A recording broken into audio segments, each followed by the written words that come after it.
একটি গোষ্ঠী বিএনপির ১৬ বছরের আন্দোলন আর জুলাই অভ্যুত্থানের মধ্যে বিভাজন তৈরি করতে চায় বলে অভিযোগ করেছেন দলের সিনিয়র যুগ্ম মহাসচিব রুহুল কবির রিজভী। আর নির্বাচন দিয়ে জনগণের আস্থা পূরণের আহ্বান জানিয়েছেন বিএনপির স্থায়ী কমিটির সদস্য সেলিমা রহমান। সকালে নয়াপল্টনে দলের কেন্দ্রীয় কার্যালয়ের সামনে জাতীয়তাবাদী মহিলা দল আয়োজিত আসিয়াকে ধর্ষণের বিচারের দাবিতে বিক্ষোভ মিছিল পূর্ব সমাবেশে তারা এসব কথা বলেন। নেতারা বলেন, সমাজে যে অসুস্থ পরিবেশ সৃষ্টি হয়েছে সেটি শুধুমাত্র শেখ হাসিনার দুঃশাসনের কারণে।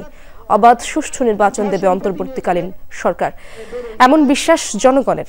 জুলাই আগস্টের গণ অভ্যুত্থান বিএনপির ১৫ বছরের আন্দোলনের বহিঃপ্রকাশ বলে মন্তব্য করেন বিএনপি নেতারা।